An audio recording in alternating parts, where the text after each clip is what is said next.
It's the Resistance Report, February 3rd, 2017. Good evening. Today, Donald Trump said that he was going to roll back something called the Dodd-Frank Act.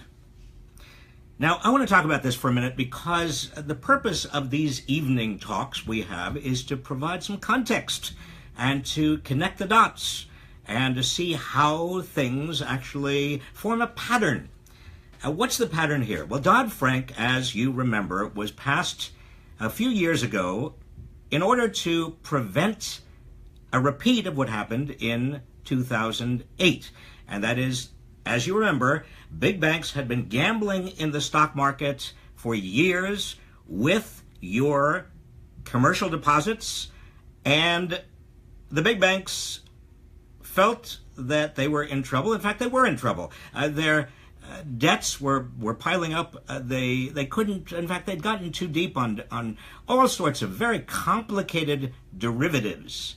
And they had been treating the American economy like a giant casino. They'd been placing bets. Those bets were very lucrative when they paid off, but when those bets turned sour in 2008, well, then we had a financial crisis and they had to be bailed out. They were too big to fail, said the Republicans and the Democrats, too big to fail. So you and I, our taxpayer money, our tax finance bailout went to all of the big banks.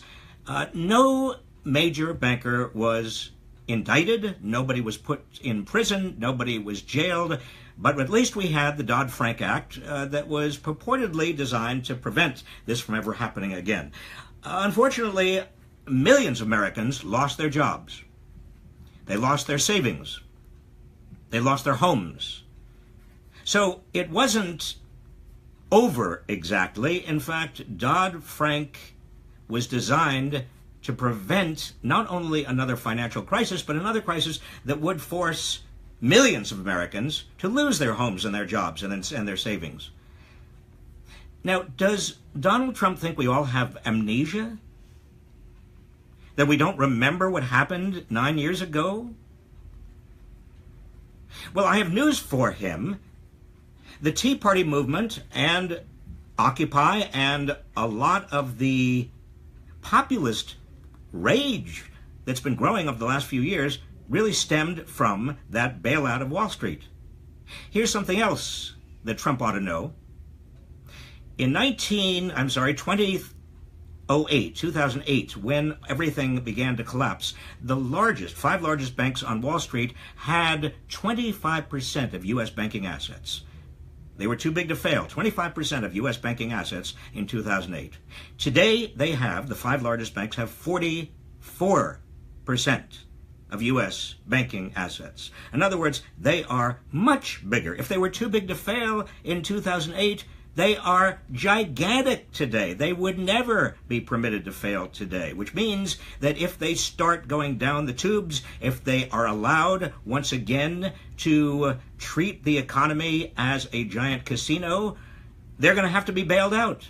Bigger bailout than before. You and I are going to have to pay. There are going to be many more jobs lost, many more savings lost, many more foreclosures. Does Trump have any idea? It's the people who voted for Donald Trump who are going to be hurt among the worst.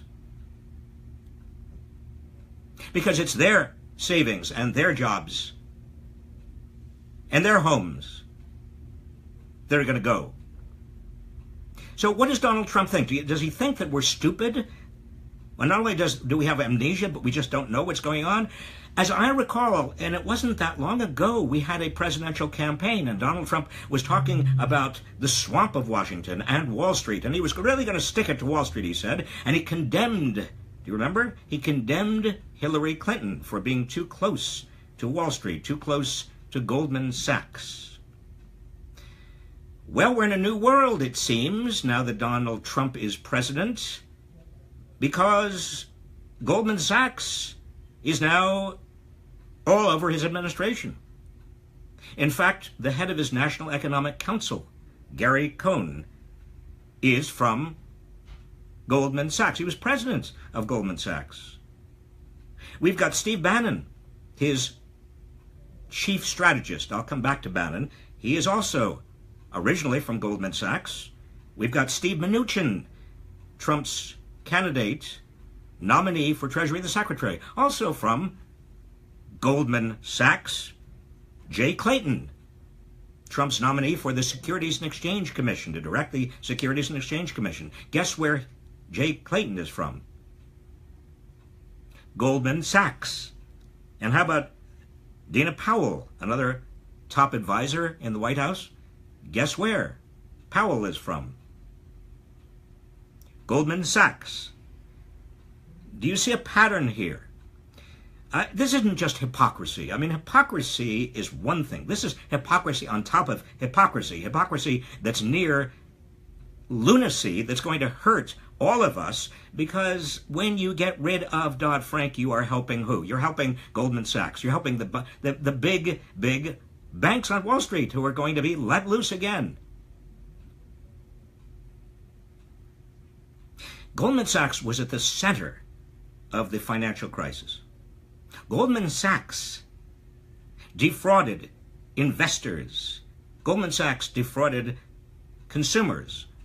Goldman Sachs was in charge of a lot of the loans that ultimately cost people their homes. And who was there at Goldman Sachs? Many of the people who are now in the Trump administration.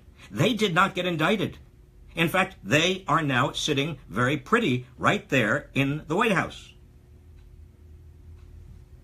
Meanwhile, Donald Trump has all these loans, I think. I mean, who's going to lend him money? I mean, his business is ongoing. He's in charge of his business. He certainly is getting profits out of his business, even though he is not in charge of day-to-day management. He did not put his business into a blind trust.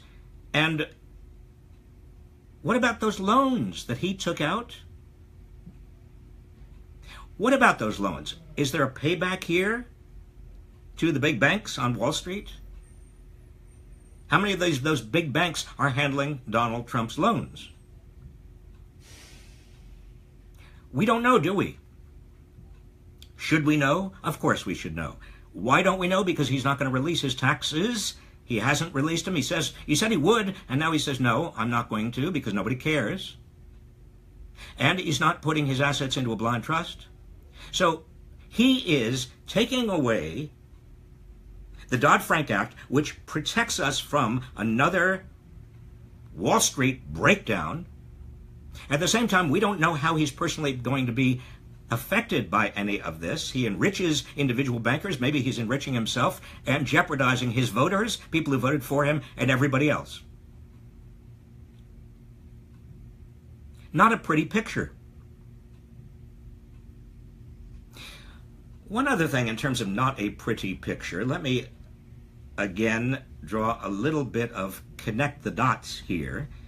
And it's closer to home. As many of you know, the other night before last, a fellow named Milos Yiannopoulos came to the Berkeley campus, and Berkeley did open the campus to him. We believe in free speech here. And as you know, the police finally had to cancel a couple of hours before he was to speak because there were 150 masked agitators dressed in black here on the campus. Well, it turns out that the day before Yiannopoulos was going to speak at Berkeley, that's Tuesday, Breitbart News. Now, Yiannopoulos writes for Breitbart News. Steve Bannon, until he went working for Trump, Bannon ran Breitbart News. It turns out that Breitbart News, the day before Yiannopoulos came to this campus, ran a story about what Yiannopoulos would have said if he gave his speech at Berkeley. And he was going to give a talk about how federal funds should be withheld from universities that don't protect First Amendment rights.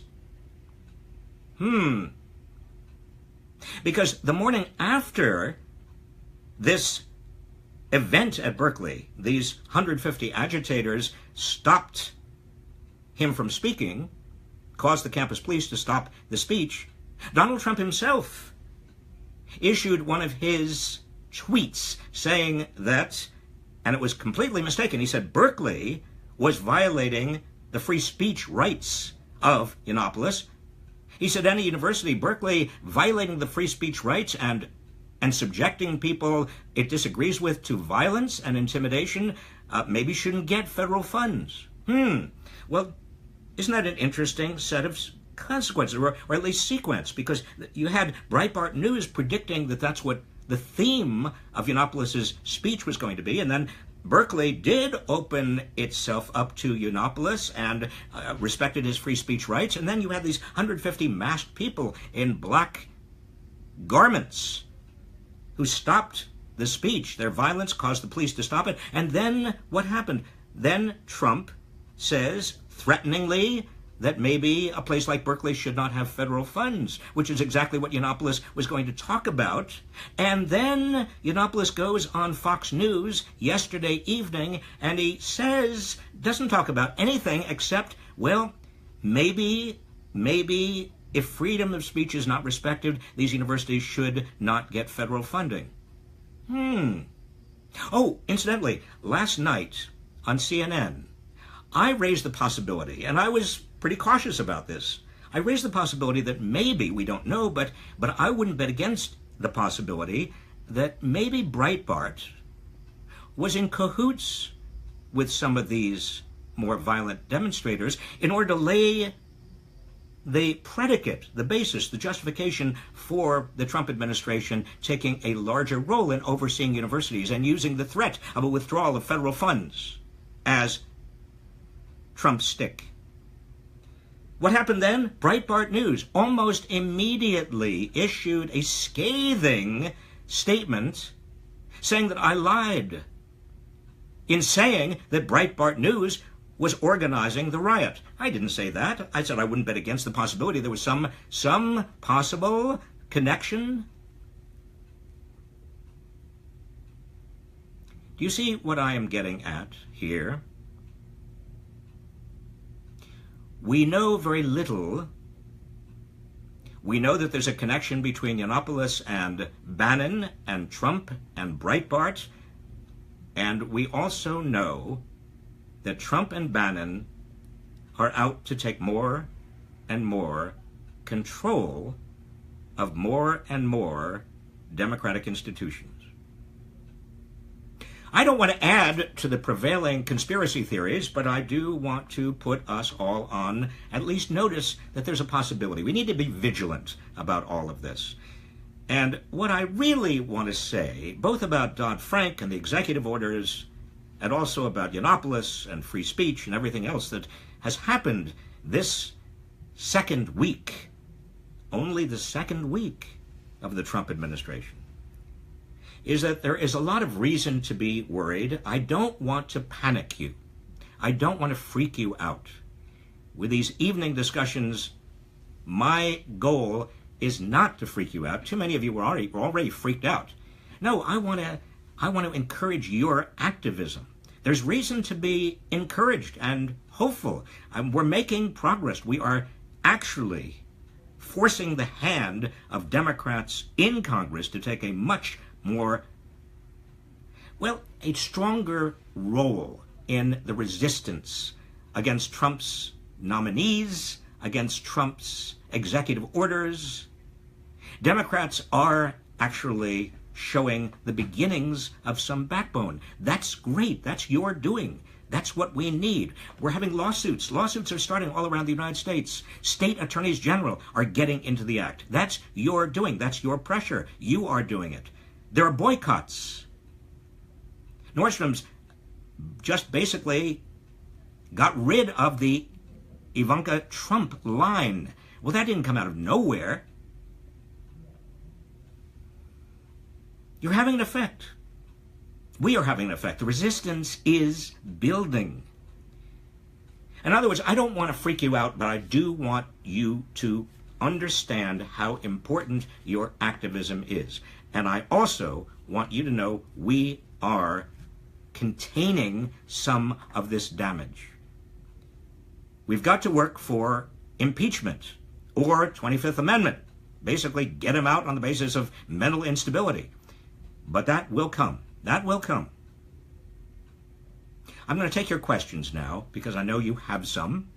I haven't seen the questions, So bear with me if I don't know exactly the answer. Sergei Sapato says, why do they call it the resistance? Why do they? Sergei, it's us. You too. Why not just vote in the midterms and restore sanity?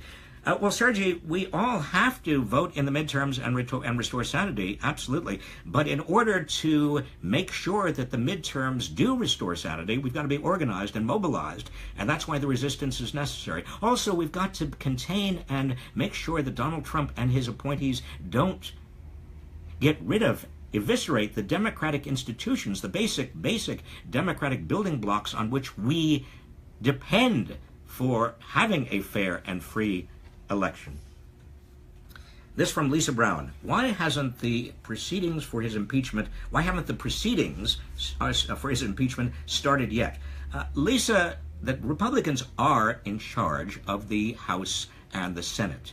They, in fact, the House begins impeachment proceedings. If they do begin them, the House is in charge of the starting of those impeachment proceedings. And I don't think it's going to happen until Trump really oversteps the line in a big way and causes a lot of Republican voters and independents on whom these Republican members of the House are dependent to get really negative about Trump, and that is going to force them, the Republicans of the House, to think seriously about impeachment.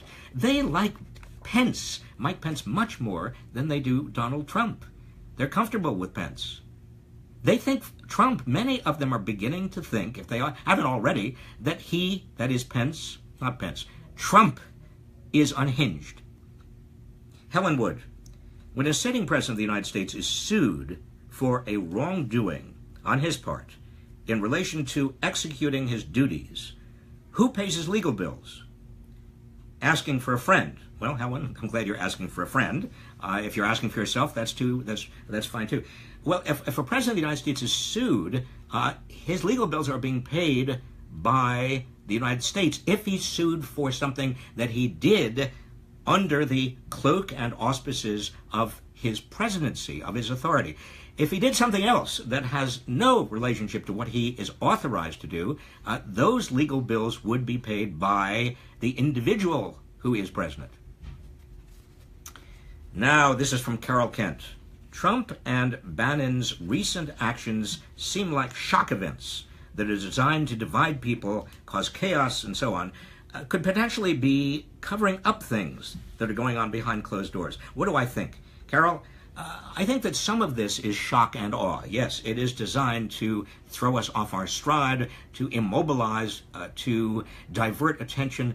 I think it is important to keep track of the big things. Number one, as I keep emphasizing, Trump's tax returns and his failure to put his assets into a blind trust. Number two, the Soviet, or I should say Russian, no, there's no longer a Soviet, the Russian connection, Putin and the Russian operations, people who might have been working with Trump people, and we don't know, and hopefully an investigation is going to reveal the extent of that. The constitutional impositions on freedom of speech, freedom of the press, freedom of religion, the Muslim ban, all of that, basic issues that we need to keep our eyes on. And also Steve Bannon on the National Security Council Principals Committee. Demoting the intelligence people and also the Joint Chiefs of Staff, that's a big deal as well. We need to keep our eyes on the big stuff, the structural and constitutional issues that Trump is perpetrating on us. The movement toward a tyranny. Michelle Heck. Is that how you pronounce your name? Heck? What consequences can a senator face for dereliction of duty? Not answering phones, not meeting with constituents, not responding to inquiries, and so on. I'm looking at you, Pennsylvania Senator Pat Toomey. Well, I understand Pat Toomey has been avoiding his constituents. Interesting. Pat Toomey? Well, if a senator avoids his constituents, there is a big penalty to pay, a big price, and that is you don't get reelected. There is no law that says a senator has to pick up his telephone or answer his constituents. But the incentive to do so is that you are elected to represent your constituents. You have a constitutional duty to represent your constituents. Now, the only way constituents can effectuate that constitutional duty is when it comes to election time. And therefore, Pat Toomey, you are officially in trouble.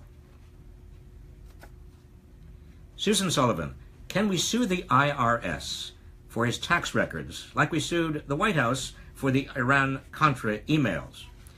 Susan, the problem is we don't really have standing under the federal courts to sue for Donald Trump's tax records. Under certain conditions and certain times and situations, the only person who has standing to actually sue for tax records, who is not the owner of those records, who submitted those records, would be the President of the United States, unfortunately, and so that doesn't help us very much. No, I think this is public pressure. We're not going to get there through lawsuits. We've got to continue the pressure on Donald Trump. One piece of pressure, for example, is no Supreme Court nominees will be confirmed until we know more about Donald Trump, that he is a legitimate president. Joe Darlington, I'm attending a local town hall tomorrow morning that is hosted by my arch-conservative Congress member, Tom McClintock. What specifically can I ask or say to him that will most effectively put him on the spot or test his resistance, or best help the resistance? Well, Jeff, you have two options, really, two big options. Other people like you. You can either make a ruckus, demonstrate. You can let him know that you are not happy with him or the Trump administration. Or the other thing you can do is ask an embarrassing question. The kind of embarrassing questions I would ask: what do you think of getting rid of the Dodd-Frank Act? Isn't that going to hurt a lot of people who voted for Donald Trump? What do you think? I mean, isn't the Muslim ban, doesn't it violate the separation of powers, the Establishment Clause of the Constitution? Those kinds of issues. Or don't you think Donald Trump should, like every president has before him, submit his income taxes? Or how about the Putin connection? Don't you think it's very important for the public to know and have confidence that Russian operatives didn't throw the election for Donald Trump? You can ask all those questions, and it'll be interesting to see how your congressman maneuvers, dances around those questions. Not only interesting for you, but interesting for everybody else at the town hall. Justin Poff, will you make a new documentary in the style of Inequality for All about this administration? Well, Justin, we are working on a new documentary right now. It was a little delayed because we didn't expect that Donald Trump was going to be the next president. And many of you out there have contributed to the documentary. My thanks to you. And we're going to be showing it on Netflix directly. It's not going to the theaters, it's going directly to Netflix. And we're hoping that it's going to be shown in April, May, or June, somewhere around there. And I'll get you more information about that. It's not so much about the administration, but it is about, in effect, what led to Donald Trump's administration and how inequality and political polarization and anger and Donald Trump are all tied together.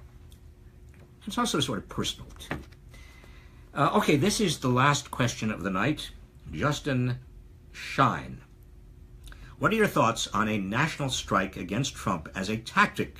If you can't take off work, you could at least avoid purchasing anything. What do you think? Justin, I think a national strike is a good idea. We've got to be careful that nobody is penalized because they lost a day of work.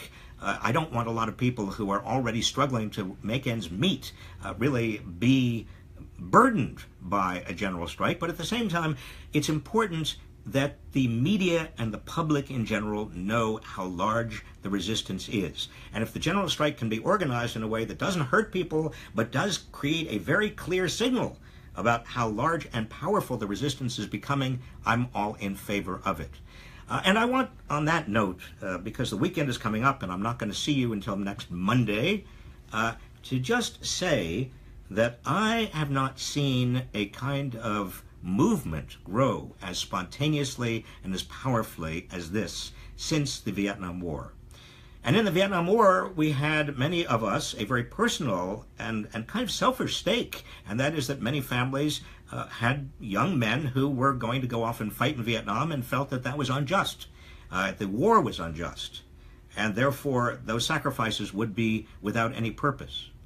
Here we have people coming out because they care about the country. This is real patriotism. This is not fake patriotism. Just like we have fake news, there is fake patriotism that just prances around with a flag and says everybody else around the world who's not American is not as good as us, and we are great, and America comes first. That's fake patriotism. The kind of patriotism that is happening now in America, in this movement, this resistance movement, is happening because we love America.